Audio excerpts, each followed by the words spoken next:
आज हम लोग स्टार्ट करेंगे चैप्टर नंबर 4 फर्स्ट ईयर से। इसका टाइटल क्या है? Bio energetics.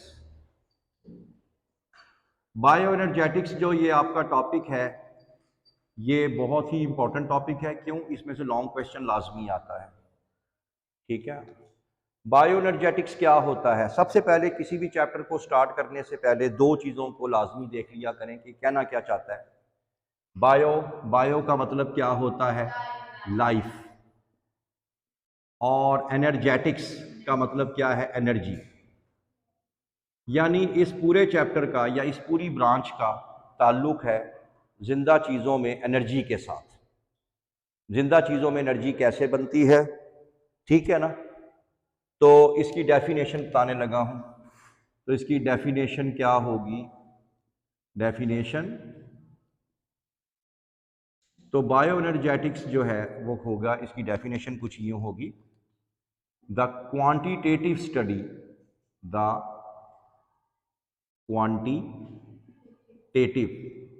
क्वांटिटेटिव का मतलब होता है मिकदार। The quantitative study of energy formation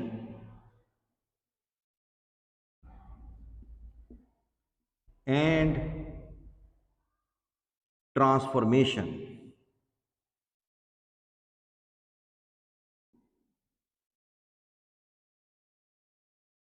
in living system. In living system से मुराद जानदार, लिविंग सिस्टम्स। क्वांटिटेटिव यानी कितनी एनर्जी बनती है, किसके अंदर? जिंदा चीजों के अंदर, फॉर्मेशन। और कैसे एनर्जी जो है एक शक्ल से दूसरी शक्ल में कन्वर्ट होती है, किस में? जिंदा चीजों में। इस चैप्टर में हम लोग यही पूरा पढ़ेंगे, एनर्जी बनेगी कैसे, कितनी बनेगी, और कैसे एक शक्ल से दूसरी शक्ल में। दूसरी बात यह है कि ये जो बायो एनर्जेटिक्स है, बायो एनर्जेटिक्स ये फॉलो करती है लॉ ऑफ थर्मोडायनेमिक्स को। लॉ ऑफ थर्मोडायनेमिक्स को किसी को पता हो थर्मोडायनेमिक्स के बारे में, लॉ के बारे में? थर्मोडायनेमिक्स में आपने फर्स्ट ईयर में 10th में पढ़ा था कि energy can neither be created nor be destroyed. ना तो एनर्जी को खुद से पैदा किया जा सकता है, ना ही उसको ख़त्म किया जा सकता है। हाँ, कि एनर्जी एक शक्ल से दूसरी शक्ल में कन्वर्ट हो सकती है। इसे ही बोलते हैं ट्रांसफॉर्मेशन, एक शक्ल से। कोई घर में कोई एग्जाम्पल देना चाहें आप, घर के अंदर कोई ऐसी एग्जाम्पल जो डेली आपकी रूटीन में आती हैं चीज़ें, उसमें घर में कोई ऐसी एग्जाम्पल दो जिसमें ये पता लग जाए कि एनर्जी कैसे ट्रांसफॉर्म हो रही है एक शक्ल से दूसरी शक्ल में। इस्त्री कैसे? शाबाश, बहुत अच्छा जवाब दिया। इस्त्री ने ली इलेक्ट्रिकल एनर्जी, वो कन्वर्ट हो गई किस में? हीट एनर्जी में। बहुत अच्छा जवाब दिया। इसके अलावा यूपीएस देख लो, यूपीएस को आप बिजली देते हैं, वो बिजली चली जाती है बैटरी में, किस फॉर्म में? केमिकल एनर्जी की फॉर्म में। उसमें एसिड है, मुख्तलिफ चीज़ें हैं। और जब लाइट चली जाती है तो उसी बैटरी में से दोबारा केमिकल एनर्जी किस में कन्वर्ट होती है? Electrical energy. समझ आ गई? इसी तरह पानी को फेंका टरबाइन के ऊपर, जैसे मंगला डैम में है, ठीक है, काइनेटिक एनर्जी। मोटर का घूमना किस में कन्वर्ट हो गई? Mechanical energy. तो एनर्जी जो होती है वो एक शक्ल से दूसरी शक्ल में कन्वर्ट हो जाती है, और उसको ना तो पैदा किया जा सकता है और ना ही खत्म किया जा सकता। समझ आ गई? अब हम लोग क्योंकि बायो एनर्जेटिक्स पढ़ने जा रहे हैं, तो सबसे पहला जो आपका टॉपिक आ रहा है वो है फोटोसिंथेसिस के हवाले से। फोटोसिंथेसिस। अब ये जो फोटोसिंथेसिस है, जाहिर सी बात है, ये ऑटोट्रॉपिक ऑर्गेनिज्म जो है उनमें होती है। कुछ और ऑटोट्रॉपिक ऑर्गेनिज्म। फोटो का मतलब क्या होता है? लाइट। क्या होता है? लाइट। और सिंथेसिस का मतलब क्या होता है? फॉर्मेशन। यानी इसके अंदर जो ऑटोट्रॉप्स हैं या प्लांट्स हैं, वो क्या करते हैं कि रोशनी की मौजूदगी में in the presence of light formation करते हैं किस चीज की? ग्लूकोज की। पढ़ा था आप लोगों ने? ये जो लाइट है, किसी को पता हो, जो पौधों पे गिरती है, कहां से आती है? सनलाइट। तो ये हमारा जो सोर्स है इस रोशनी का, वो कौन है? सन। ऐसे ही है, सनलाइट है ना, सनलाइट है। और ये जो सनलाइट है ये जमीन पे पहुंचती है, रीच अर्थ, इस दुनिया पे पहुंचती है in the form of electromagnetic radiation, in the form of electromagnetic radiation, electromagnetic radiations की फॉर्म में पहुंचती हैं, जिसको हम इलेक्ट्रोमैग्नेटिक स्पेक्ट्रम भी कह सकते हैं। अब प्यारे बच्चों, बात यह है कि आप 9-10 से एक इक्वेशन पढ़ते आ रहे हैं कि प्लांट जो है फजा से क्या लेता है? Carbon dioxide. अब मैं फोटोसिंथेसिस की तरफ आ रहा हूं। और जमीन से क्या लेता है? वाटर लेता है। और दोनों को मिलाने के बाद प्लांट क्या बनाता है? ग्लूकोज C6H12O6, और साथ में रिलीज करता है ऑक्सीजन, और वाटर भी निकलता है। और ये दोनों चीजें कैसे जुड़ती हैं? ये दोनों चीजें जुड़ती हैं इस वजह से कि पौधे पे क्या चीज गिरती है? सनलाइट। और पौधे में कौन रोशनी को एब्जॉर्ब करता है? वो है क्लोरोफिल। ऐसा ही है।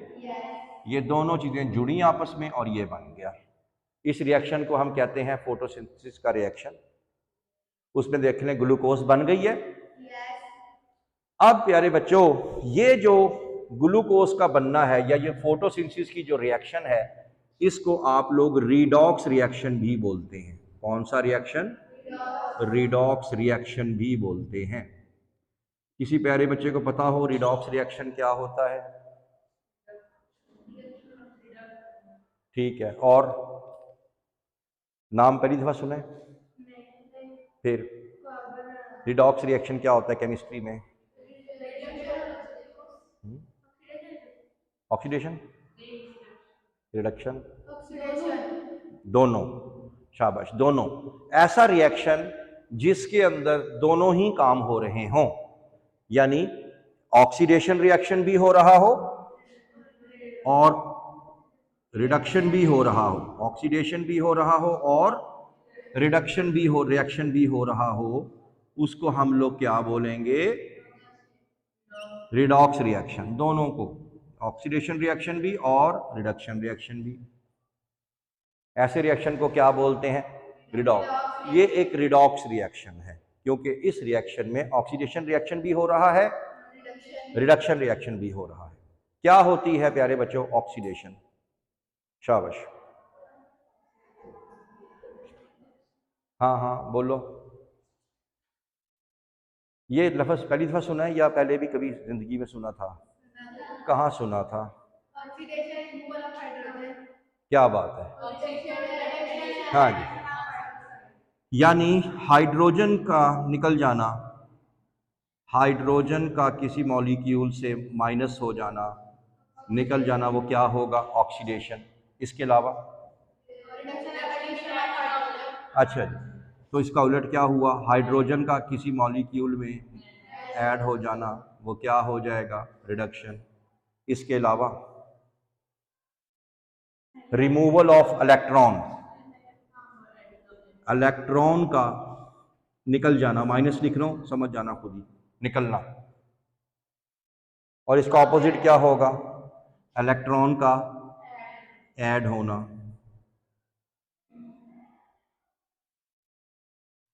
एडिशन ऑफ ऑक्सीजन, ऑक्सीजन का ऐड होना क्या कहलाएगा? ऑक्सीडेशन। उधर क्या लिखूं? हाँ जी, तो ऑक्सीजन का निकल जाना वो क्या होगा? रिडक्शन। ठीक हो गया। अब इस टॉपिक की तरफ आ जाओ, इस इक्वेशन की तरफ आ जाओ। अब मैं किसी बच्चे से ये पूछना चाहूँगा, किताबें मैंने आपको कई दफ़ा कहा बंद रखा करो, बंद रखा करो। अबू बकर की बहन को भी कहो।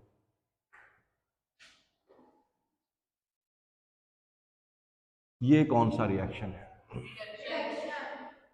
कैसे पहचानना?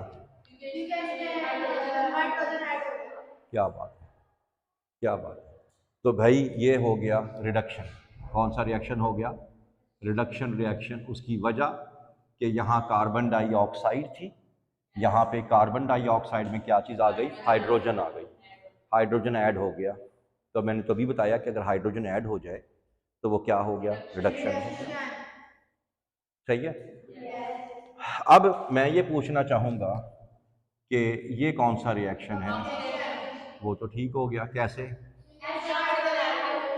यानी H के साथ ऑक्सीजन भी था, लेकिन दूसरी साइड पे पहुंचते पहुंचते सिर्फ ऑक्सीजन रह गया। क्या निकल गया? हाइड्रोजन निकल गया। तो ये कौन सा रिएक्शन हुआ? ये हो गया ऑक्सीडेशन। तो लिहाजा आज हमें ये समझ में आई बात कि ये जो फोटोसिंथेसिस है ये रिडॉक्स रिएक्शन है। क्यों? क्योंकि ना सिर्फ इसमें ऑक्सीडेशन रिएक्शन हो रहा है, बल्कि साथ साथ रिडक्शन रिएक्शन भी हो रहा है। तो ऐसा रिएक्शन जिसमें दोनों तरह के ऑक्सीडेशन भी हो और रिडक्शन भी हो, उसको हम कहेंगे रिडॉक्स रिएक्शन। नहीं समझ आई बात की? आगे चलते हैं। अब प्यारे बच्चों, बात यह है कि आपने खुद ही कहा कि हमारा सोर्स ऑफ एनर्जी कौन है? हाँ जी, सनलाइट है। सनलाइट। ये जो सूरज से जो रोशनी निकलती है ये दो तरह की होती है, दो तरह की। एक वो सूरज की रोशनी है जो आपको नजर नहीं आती, उसे हम कहते हैं इनविजिबल लाइट। कौन सी लाइट? Invisible light. और जाहिर सी बात है इसका ऑपोजिट क्या होगा? Visible light. विजिबल लाइट यानी एक ऐसी रोशनी जो नजर नहीं आ रही है, लेकिन नजर नहीं आ रही। कौन कौन सी होती है वो? जैसे कि यूवी है, अल्ट्रावायलेट रेडिएशन है, आईआर है, इंफ्रारेड है, ये आपको नजर नहीं आती। और एक रोशनी ऐसी है जो आपको दिखाई दे रही है, अभी भी बाहर चले नजर आएगी, विजिबल लाइट। विजिबल लाइट का एमसीक्यू में याद रखना, इसकी जो वेवलेंथ होती है वो 380 नैनोमीटर से लेके 750 नैनोमीटर तक होती है। यह आपका एमसीक्यू में पूछा जा सकता है कि विजिबल लाइट की वेवलेंथ बताएं, तो आप कहेंगे 380 से स्टार्ट हुई और कहां खत्म हुई? 750 पे। समझ आ गई?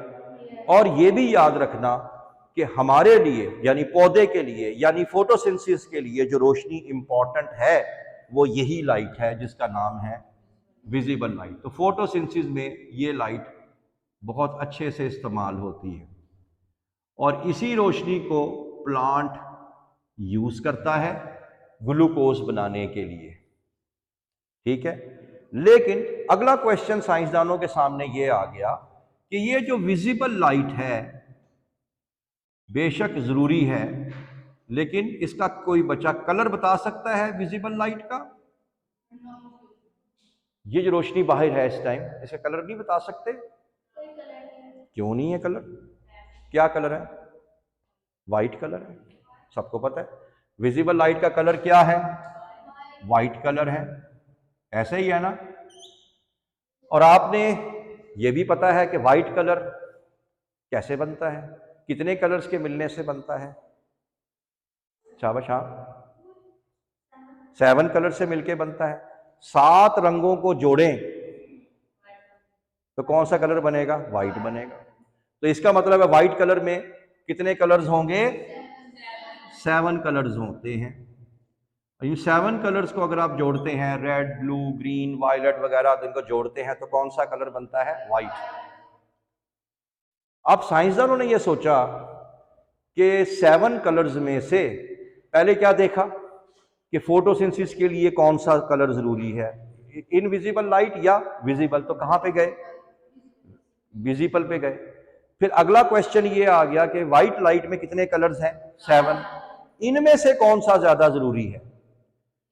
ठीक है ना। तो इसको हमने चैप्टर 1 में पढ़ा भी था। इसके लिए हमने यूज किया एक इंस्ट्रूमेंट, उसका नाम था स्पेक्ट्रोफोटोमीटर।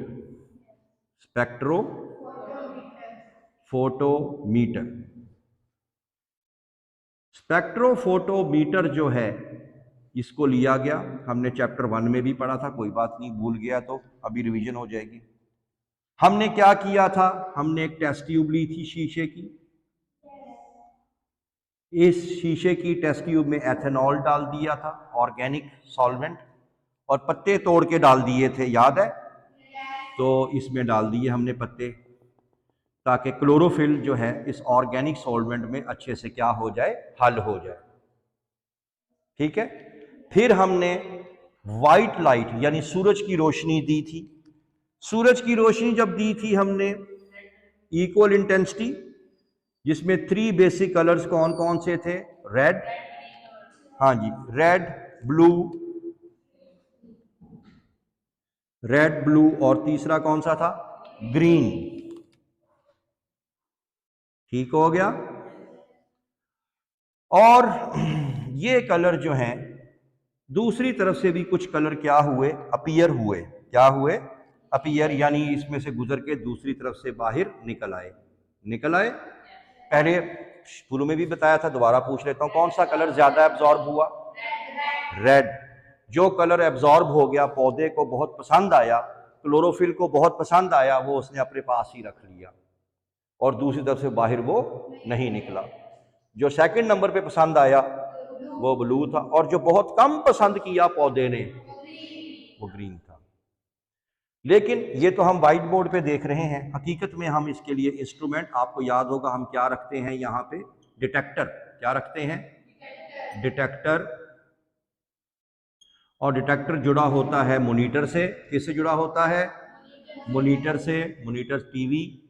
और मॉनिटर जो है हमें ग्राफ बना के दे देता है, और उस ग्राफ में हमें वो बता देता है कि पौधे को सबसे अच्छा कलर कौन सा लगा और सबसे कम अच्छा कौन सा लगा? ग्रीन। इस ग्राफ का कोई नाम बता सकता है? इसका ग्राफ का नाम क्या चीज? स्पेक्ट्रोमीटर ग्राफ नहीं, इसके लिए खास वर्ड बोलो।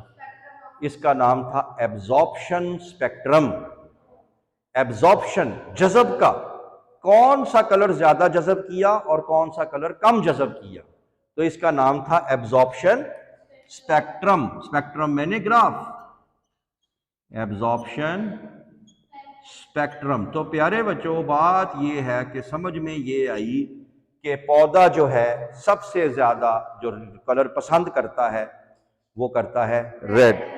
ठीक है।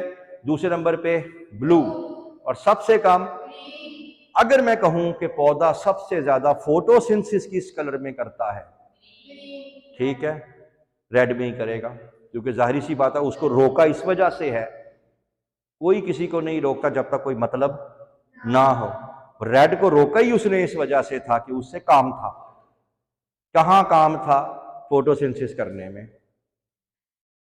इसका मतलब है कि सबसे ज्यादा फोटोसिंथेसिस कौन से कलर में होगी? रेड में। उसके बाद ब्लू में होगी, और सबसे कम फोटोसिंथेसिस किस में होगी? ग्रीन में। बात समझ में आ गई है? यहां पे एक एमसीक्यू भी कर लो कि ये रेड जो होता है, रेड कलर की जो वेवलेंथ होती है और ब्लू कलर की जो वेवलेंथ होती है, पहले ब्लू की लिख देता हूं, ब्लू की 430 नैनोमीटर, 430 नैनोमीटर के राउंड अबाउट होती है, और जो रेड कलर है उसकी 670 नैनोमीटर। क्योंकि हमारे पास विजिबल लाइट कितनी थी? 360 से लेके 380 750 तक। इसी में ही ब्लू भी आ रहा है और इसमें रेड। ब्लू की वेवलेंथ क्या बताई है? 430, और रेड की क्या बताई है? समझ आ गई जी? ग्रीन की हमने यहां शो नहीं की, ये मेरे ख्याल 500 to 600 के राउंड अबाउट होती है। ठीक है, तो ये आप लोगों ने बताना है, ये ब्लू और रेड तो जो ग्रीन आप बता रही हैं वो वेरीफाइड नहीं है, लेकिन मेरे ख्याल 500 to 600 नैनोमीटर है। ठीक है जी, बात समझ में आ गई है। तो ये अब इसका मतलब ये हुआ कि सबसे ज्यादा फोटोसिंथेसिस किस कलर में होती है? रेड में। इसका मतलब ये हुआ कि सबसे ज्यादा फोटोसिंथेसिस किस में होगी? रेड में होगी। ठीक है, तो जब हम लोग एक और ग्राफ बनाएंगे, अब बनाएंगे फोटोसिंथेसिस के हवाले से। किसके हवाले से? फोटोसिंथेसिस के हवाले से। जैसे यहां पे आ गया 430 नैनोमीटर, ये किस कलर को शो कर रहा है? ब्लू को। दूसरा कौन सा कलर है? 670, ऐसा ही है। और यहां पे मैं लिख देता हूं rate of photosynthesis, rate of photosynthesis यानी फोटोसिंथेसिस। तो फोटोसिंथेसिस जो है, जाहिर सी बात है, ब्लू में ज्यादा होगी और रेड में ज्यादा होगी, तो लिहाजा ग्राफ हमारा फोटोसिंथेसिस का ब्लू में ज्यादा बनेगा और कहां जाके बनेगा? रेड में ज्यादा बनेगा। यानी यहां पे फोटोसिंथेसिस ये देखें, नजर आ रही है बात आपको? तो रेड और ब्लू में, तो जिस ग्राफ के अंदर आप लोगों को फोटोसिंथेसिस का ग्राफ, एक तो है ना कलर एब्जॉर्ब वाला ग्राफ, एक कौन सा ग्राफ आ गया? इस ग्राफ को क्या बोलते हैं? इस ग्राफ को कहते हैं ना, इसको कहते हैं एक्शन स्पेक्ट्रम। क्या बोलते हैं? एक्शन। क्या प्लांट ने एक्शन किया? इसमें ग्लूकोज बनाई है, फोटोसिंथेसिस की है। तो ऐसा ग्राफ जो कि आपको रेट ऑफ फोटोसिंथेसिस के बारे में बताए, वो क्या होगा? Action spectrum. और ऐसा ग्राफ जो आपको कलर एब्जॉर्प्शन के बारे में बताए, एब्जॉर्प्शन स्पेक्ट्रम। तो मैंने पहले ही कहा था कि अगर रेड और ब्लू ये ज्यादा एब्जॉर्ब करता है तो फोटोसिंथेसिस भी ज्यादा होगी। तो इस ग्राफ को क्या बोलना है? Action spectrum. नहीं समझ आई? तो बस ये आप लोगों ने यहां तक बताना है, कल इंशाल्लाह इसको आगे लेके चलेंगे। कोई क्वेश्चन?